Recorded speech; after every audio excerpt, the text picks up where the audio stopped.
Bonjour à tous, c'est Romain de RDR IT. Aujourd'hui, on va voir comment mettre en place un inventaire automatique de parc avec GLPI et le plugin Fusion Inventory. On va commencer par installer le plugin Fusion Inventory dans GLPI et voir sa configuration. Et ensuite, nous verrons comment installer et configurer l'agent sur Windows. Vu qu'il existe deux modes d'exécution, pour l'agent, nous ferons deux installations. Nous le verrons en mode service et en mode tâche planifiée. Allez, c'est parti. Donc la première étape, ça va être de télécharger le plugin Fusion Inventory pour GLPI. Pour cela, depuis un navigateur internet et depuis le moteur de recherche que vous avez l'habitude d'utiliser, vous allez aller tout de suite sur le dépôt GitHub du projet. Pour cela, vous recherchez Fusion Inventory GitHub et vous prenez le premier lien qui va vous emmener sur le projet Fusion Inventory. Une fois sur la page du projet, ce que vous faites, c'est que vous recherchez Fusion Inventory for GLPI, qui est le plugin. Donc vous cliquez dessus, et là, ça va vous emmener ensuite sur le repository du plugin. Sur la droite, ici, vous allez aller sur Release. Donc en fait, les releases, ça va correspondre à toutes les versions publiées par l'auteur et qui vont correspondre à une version de GLPI donnée. Donc actuellement, le GLPI que j'utilise est un 9.5.3, donc je vais télécharger la version 9.5.0 qui est ici. En fonction de votre environnement GLPI, vous allez télécharger la version du plugin qui va correspondre à votre version de GLPI. Donc si vous êtes sur la 9.4, vous allez venir ici sur la version 9.4. Pour télécharger le plugin, vous prenez le premier lien en dessous au niveau des assets et vous le téléchargez. Une fois téléchargé, vous allez devoir décompresser l'archive. Si vous êtes sous Windows, il va falloir le faire en deux étapes avec 7-zip par exemple, de façon à obtenir un dossier avec une extension en pointard. Dedans, vous allez retrouver une archive qu'il va falloir redécompresser. Et ensuite, vous allez avoir le dossier Fusion Inventory ici qu'il va falloir aller mettre dans le dossier plugin de votre GLPI. Je vais pas vous montrer ici comment faire, moi je l'ai déjà fait. Ce qu'il faut savoir, c'est que ça va dépendre de l'environnement où est installé GLPI. Si vous êtes sur un environnement Windows, vous pouvez simplement faire un copier-coller dans le dossier GLPI. Si vous êtes sur un Linux, soit un transfert en SSH, soit un transfert en FTP, ou vous pouvez tout de suite le faire en ligne de commande avec un wget, et ensuite une décompression en ligne et déplacer le dossier Fusion Inventory dans votre dossier plugin de GLPI. Une fois que vous avez envoyé le dossier Fusion Inventory dans le dossier plugin de GLPI, vous allez sur votre installation de GLPI. Il faut vous identifier avec un compte SuperAdmin qui aura accès à la gestion des plugins. Une fois sur GLPI, vous allez dans Configuration, Plugin pour accéder à la gestion des plugins. Donc là, moi ici, je suis sur une version 9.5, j'arrive tout de suite sur le Marketplace. Pour basculer sur l'ancienne gestion des plugins, vous cliquez sur la pièce de puzzle en haut, Plugin, et là, vous allez retrouver l'ancienne vue des plugins. Ici, on peut voir le plugin Fusion Inventory, mais que celui-ci n'est pas installé. Pour l'installer, vous cliquez sur le petit dossier à droite, patienter pendant l'installation, il va créer l'ensemble des tables et des entrées nécessaires au bon fonctionnement. Maintenant que le plugin est installé, comme on peut le voir ici, il est pas activé. Pour l'activer, il suffit de cliquer sur le petit curseur rouge et il va passer au vert. Au rechargement de la page, le plugin est activé. Donc maintenant, il va falloir aller le configurer. De base, il n'y a pas grand chose à faire. Pour accéder à la configuration, vous avez deux choix. Soit depuis la page du plugin, vous cliquez directement ici sur Fusion Inventory, ou vous allez dans le menu Administration et Fusion Inventory. Au départ, vous arrivez sur un dashboard où vous avez un aperçu de votre inventaire. Pour le moment, il est vide car nous n'avons aucun ordinateur et aucun agent installé. Pour la configuration du plugin qui est relativement simple, vous allez sur Général, Configuration Générale, et ici, en fait, on va régler un paramètre qui est la fréquence d'inventaire en heures. Par défaut, elle est sur 24 heures, c'est-à-dire un inventaire par jour. Là, nous allons le passer à 12 heures. Vous rentrez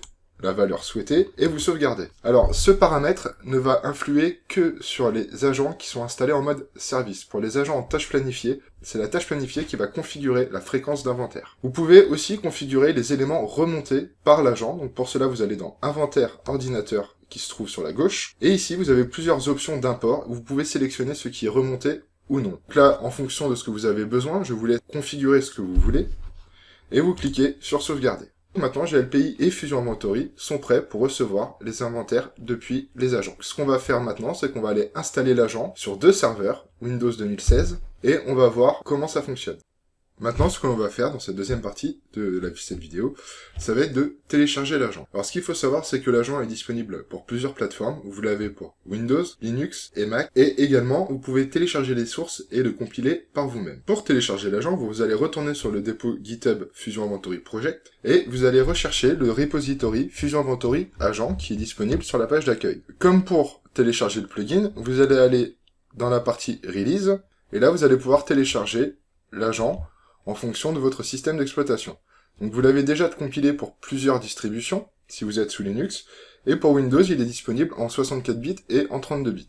Donc ce qu'on va faire, c'est que on va le télécharger. Vous cliquez dessus et vous téléchargez le fichier. Une fois téléchargé, on va l'exécuter sur le serveur. Donc tout à l'heure, je vous ai parlé qu'il y avait 2 modes d'exécution que nous allons voir. Je vais vous en dire 2 mots tout de suite. Le mode service va installer l'agent et également un service et un serveur web. Ce serveur web va vous permettre de contrôler le bon fonctionnement du service avec la possibilité de contacter l'agent à distance si vous êtes sur le même réseau, et de forcer un inventaire et de voir aussi sa date de prochain inventaire. C'est parti, on va d'abord installer l'agent en mode service. Il n'y a rien de compliqué à l'installation de l'agent, il suffit de double-cliquer dessus, qui va vous demander un contrôle, vous cliquez sur oui pour l'exécuter. L'assistant d'installation est disponible en plusieurs langues, ici on est en français, donc vous cliquez sur OK pour le lancer.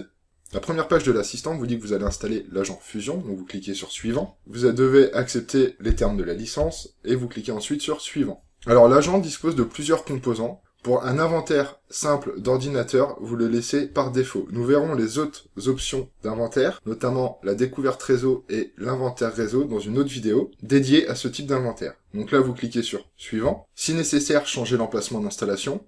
Sinon, cliquez sur suivant. Ici, vous allez devoir indiquer l'adresse du plugin Fusion Inventory. Vous tapez l'URL complète d'accès au plugin Fusion Inventory. Vous avez un exemple en dessous. Petite précision, il est possible d'indiquer plusieurs serveurs GLPI avec le plugin Fusion Inventory ou directement OCS Inventory. Une fois l'URL du plugin rentré, vous cliquez sur suivant. Vous passez les options avec SSL en cliquant sur suivant. Si pour aller sur Internet et qu'il y a besoin d'aller sur Internet et qu'il y a un serveur proxy, vous l'indiquez, sinon vous cliquez sur suivant. On en arrive au mode d'exécution. Donc par défaut, l'agent Fusion s'installe comme un service. Donc vous cliquez sur suivant. Comme je vous l'ai dit tout à l'heure, l'agent Fusion installe un serveur web en mode service. Donc ici vous avez accès à sa configuration.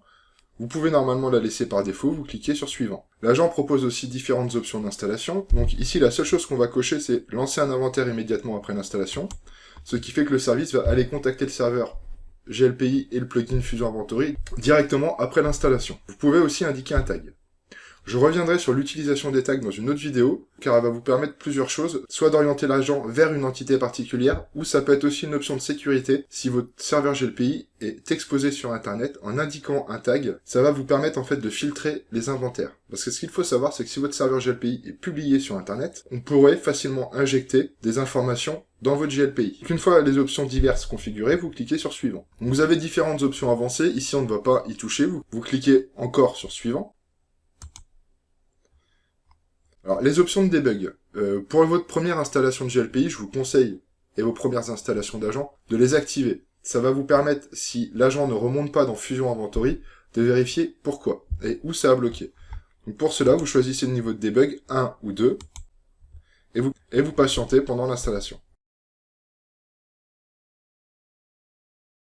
Donc voilà, l'installation de l'agent est terminée.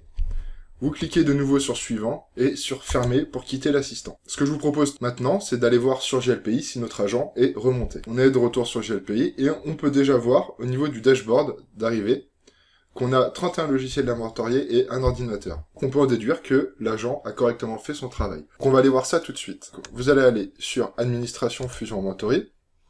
Et là, on peut déjà voir que le dashboard a commencé à se remplir et que j'ai un ordinateur qui est remonté avec Fusion et aussi l'heure à laquelle elle a été effectuée, sur la tranche horaire. On va aller maintenant voir notre agent. Donc ce que vous faites, c'est que vous allez dans Général, Gestion des agents, et ici on peut voir que j'ai maintenant un agent, avec sa date de contact, son nom, et l'ordinateur auquel il est lié. Et vous avez également la version de l'agent utilisé, donc ici la 2.6. On va cliquer sur l'agent pour aller voir les détails. Donc ici on va retrouver une partie des informations qu'on avait auparavant dans la liste. Dans cette vidéo, je ne vais pas m'attarder sur les paramètres de l'agent. Les paramètres disponibles ici sont pour les agents qui vont être configurés pour l'inventaire, réseau et la découverte. Ce qu'on va aller faire maintenant tout de suite, c'est qu'on va aller voir notre ordinateur. Vous allez sur Parc et Ordinateur. Ici, nous retrouvons bien notre ordinateur. Nous allons aller voir les détails. Donc vous cliquez sur son nom. Comme vous pouvez le voir, les informations sont remontées. Et nous avons ici un encart Fusion Inventory où nous avons les informations de l'agent. Vous pouvez voir que l'on retrouve une partie des informations de l'agent qu'on en a vu juste avant. Mon GLPI étant publié sur Internet et mon agent étant sur un réseau privé, je ne peux pas agir sur son serveur web. Sinon ici, j'aurai la possibilité de contacter le serveur web directement. Sur la partie gauche, ici, comme vous pouvez le voir, nous avons plusieurs informations qui sont remontées via l'agent, donc son système d'exploitation, donc c'est bien Windows 2016 Server, les différents composants matériels de l'ordinateur. Alors, sur une machine virtuelle, les composants sont relativement faible. Sur les machines physiques, vous avez beaucoup plus d'informations. Vous avez l'ensemble des partitions, avec leur taille et leur espace libre. Et dans la partie logicielle, nous allons retrouver l'ensemble des logiciels installés, ainsi que les mises à jour Windows. Alors certaines personnes ont tendance à désactiver les mises à jour Windows de la remontée de l'inventaire. Moi je préfère les laisser, ça peut être pratique pour savoir si les KB sont installés. Et la dernière chose que nous allons voir sont les ports réseau. Sur les ports réseau, vous allez avoir l'adresse IP et la MAC de la machine qui va remonter. Et nous verrons dans la vidéo où je vous parlerai de l'inventaire réseau, on verra aussi sur quel port de switch la carte est branchée. Donc ça peut être pratique pour retrouver une machine dans une baie. Ce que l'on va faire maintenant, c'est qu'on va retourner sur notre serveur où l'agent est installé, et on va aller voir le serveur web dont je vous ai parlé tout à l'heure. Pour y accéder, depuis le menu démarrer, vous recherchez Fusion Inventory Agent, et vous allez cliquer sur Fusion Inventory Agent Static. Ça va vous ouvrir une page web sur l'agent. Comme vous pouvez le voir, nous avons la version de l'agent qui remonte, et sa date de prochain inventaire ici. Il est actuellement 3h de l'après-midi, et il me dit que le prochain inventaire sera fait à 2h55 du matin demain. On a bien un inventaire toutes les 12 heures. La configuration de l'agent est bonne par rapport à ce qui est configuré dans le plugin Fusion Inventory sur GLPI. Ici, vous pouvez aussi forcer un inventaire directement en cliquant sur Force an Inventory. Le retour est relativement simple, vous avez juste OK et Back. On va retourner sur la vue précédente. Vous pouvez voir que il est actuellement en cours d'inventaire. Ici, vous voyez que la date de prochain inventaire a changé, qu'elle est à l'heure où l'inventaire est en train de se faire. Vous allez actualiser la page, et là, on peut voir que l'agent a fini son inventaire, et que la date de prochain inventaire a été mise à jour, et qu'elle est bien dans 12 heures. Alors il y a un petit décalage d'une heure, simplement parce que le serveur GLPI n'est pas sur le bon fuseau horaire, donc ce qui fait que là, dans la démonstration, j'ai 1 heure de décalage. Donc j'ai déjà téléchargé l'agent sur ce serveur. Ce que je vais faire, c'est que je vais aller un peu plus vite. Je vais pas repasser sur toutes les étapes d'installation.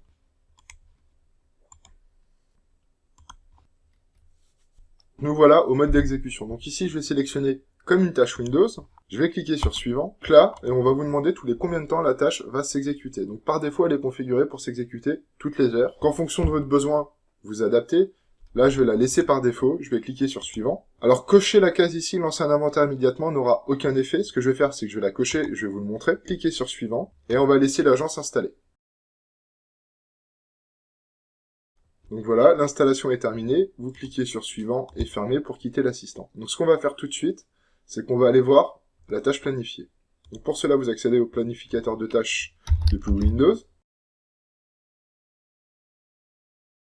Dans le planificateur de tâches, ici, on peut voir que nous avons une tâche Fusion Inventory Agent et qu'elle ne s'est pas encore déclenchée. On le voit à l'heure de la prochaine exécution qui est en 1999. Ce qui veut dire que mon agent n'est toujours pas remonté dans Fusion Inventory et on peut aller le vérifier tout de suite. Je vais actualiser et je vois que je n'ai toujours qu'un seul ordinateur.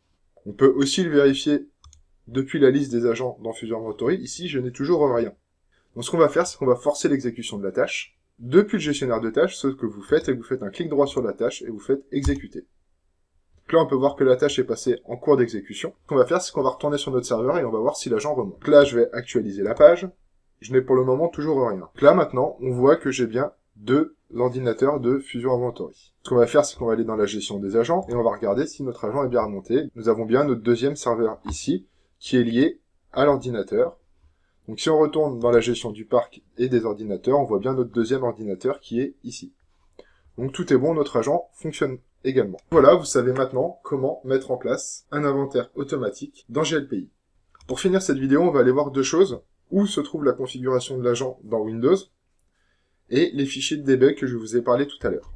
Donc on va retourner sur notre serveur. Je vais d'abord vous parler de la configuration de l'agent. Ça peut être utile si vous changez l'URL de votre serveur GLPI. Vous allez la retrouver dans le registre. Donc pour cela, vous ouvrez l'éditeur de registre. À l'aide d'une fenêtre exécutée, vous entrez regedit. Déjà, allez voir dessus. Donc en fait, vous allez retrouver la configuration de l'agent dans la partie Local Machine Software Fusion Inventory.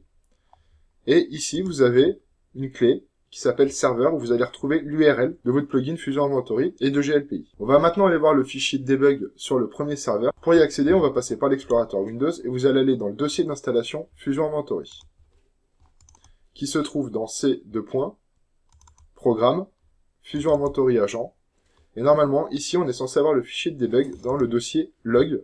Vous avez un fichier texte que vous pouvez ouvrir. Et vous allez retrouver, en fait, tout ce qui s'est passé au niveau de l'inventaire. Vous allez retrouver tout le debug et vous allez pouvoir suivre s'il y a eu un problème pour contacter le serveur. Pour finir cette vidéo, je vais m'attarder sur les mises à jour de GLPI et de Fusion Inventory. Ce que je vous conseille de faire, lorsqu'il y a une mise à jour de GLPI, c'est d'attendre la nouvelle version de vos plugins pour les mettre à jour. Souvent, la nouvelle version de Fusion Inventory sort avec 1 ou 2 semaines de retard par rapport à la publication de la nouvelle version GLPI. Alors ceci n'est valable que pour les versions majeures. Ici, on est sur une 9.5.3 comme vous pouvez le voir en bas. S'il y a la 9.5.4 qui sort, cela ne va pas poser de problème. Par contre, si c'est la 9.6, il faudra attendre que l'auteur de Fusion Inventory mette à jour son plugin pour mettre à jour GLPI. Sinon, vous allez vous retrouver avec un plugin qui ne fonctionnera pas et donc vous n'aurez plus d'inventaire. J'espère que cette vidéo vous a plu. Si vous voulez en savoir plus sur GLPI, vous avez plusieurs tutoriels sur le site rdrit.com où vous avez également une formation dédiée à GLPI de disponible sur academy.rdr-it.com. Je vous mets tous les liens dans la description et moi je vous dis à bientôt pour la prochaine vidéo.